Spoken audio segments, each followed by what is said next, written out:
పూరా లోకల్ ఒక మేధావి రిటైర్డ్ సుప్రీంకోర్టు జస్టిస్గా పనిచేసినటువంటి వ్యక్తి సుదర్శన్ రెడ్డి గారు. మరి అటువంటి బిడ్డకు వైస్ ప్రెసిడెంట్ ఆఫ్ ఇండియాగా ఒక కంప్లీట్ ఆపోజిషన్ పార్టీ అభ్యర్థిగా దేశంలో ఉన్నటువంటి అనేక పార్టీలు సపోర్ట్ చేసినటువంటి వ్యక్తి గెలవాలని కోరుకోవడం కూడా అది డెఫినెట్గా ఒక పాజిటివ్ ప్రాంతీయవాదం అవుతుందని చెప్పి నేను మనస్ఫూర్తిగా భావిస్తూ ఉన్నాను. ఇది పార్టీలకు అతీతంగా తెలంగాణ బిడ్డ కాబట్టి ఆయనకు ఒక అవకాశం వచ్చింది కాబట్టి. అంటే నేను ఒక వ్యక్తిని ఎప్పుడు జీవితంలో మర్చిపోలేను. శేషన్ గారు అని ఉండే, టిఎన్ శేషన్ గారు అని. ఆయన వచ్చేంత వరకు కూడా ఎవరికి అసలు భారతదేశంలో ఎలక్షన్ కమిషన్ అని ఒకటి ఉందని మా సామాన్య ప్రజలకు తెలియదు. కానీ ఆయన వచ్చిన తర్వాత ఆ పోస్టుకు వన్నే వచ్చింది.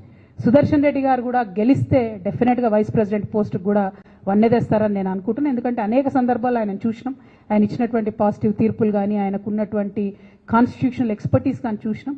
అటువంటి అవకాశం వారికి వస్తే బాగుంటుందని చెప్పి మనస్ఫూర్తిగా నేను కోరుతా ఉన్నాను. అట్ ద సేమ్ టైం మరి తెలంగాణ జాగృతిలో కూడా మీరు అందరు చూసినారు గత కొన్ని రోజులుగా జరుగుతున్నటువంటి పరిణామాలని మేమందరం కూడా అంతరంగంగా చర్చించుకుంటా ఉన్నాం. ఒక ఉన్నతమైనటువంటి ఆశయాలతో తెలంగాణలో అడుగేయాలనేటటువంటి ఆలోచనలో ఉన్నాం. ఉన్నతమైనటువంటి లక్ష్యంతో సాధించుకున్నటువంటి భౌగోళిక తెలంగాణని పరిపుష్టం చేయాలంటే సామాజిక తెలంగాణ సాధన కోసం తెలంగాణ చెమ్మన్ గారికి స్వాగతం. గౌరవనీయులు నవీనాచారి చెమ్మన్ గారికి ప్లేస్, ప్రముఖ కవి చెమ్మన్ గారికి స్వాగతం. భౌగోళిక తెలంగాణను సాధించుకున్నటువంటి భౌగోళిక తెలంగాణలు సామాజిక తెలంగాణ సాధించే వరకు కూడా తెలంగాణ జాగృతి కార్యకర్తలు విశ్రమించారు.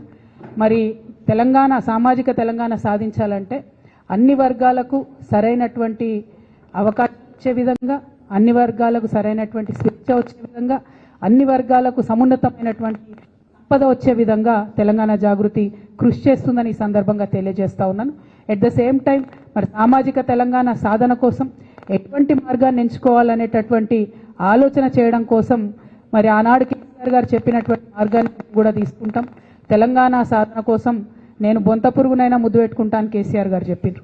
సామాజిక తెలంగాణ తెలంగాణ జాగృతి నుండి మేము లెఫ్ట్ టు రైట్ ప్రతి ఒక్కరిని కలుస్తాం, మేధావులందరినీ కలుస్తాం, కవులు రచయితలందరినీ కలుస్తాం, వారి యొక్క ఒపీనియన్స్ తీసుకుంటాం. తెలంగాణలో కేసీఆర్ గారి హయాంలో జరిగినటువంటి మంచినంతటి కూడా మనం ఇంకా ఎట్లా తీసుకొని వెళ్ళగలుగుతాం, ఇంకా పరిపుష్టంగా ఎట్లా చేయగలుగుతాం, ఆనాడు చేయకుండా మిగిలిపోయినటువంటి కొన్ని పనులు ఎట్లా ఉన్నాయి, మళ్ళీ మూడోసారి కూర్చుంటే కేసీఆర్ గారు తప్పకుండా సామాజిక తెలంగాణ సాధనలో బలీయంగా కృషి చేసేవారని నేను నమ్ముతున్నాను.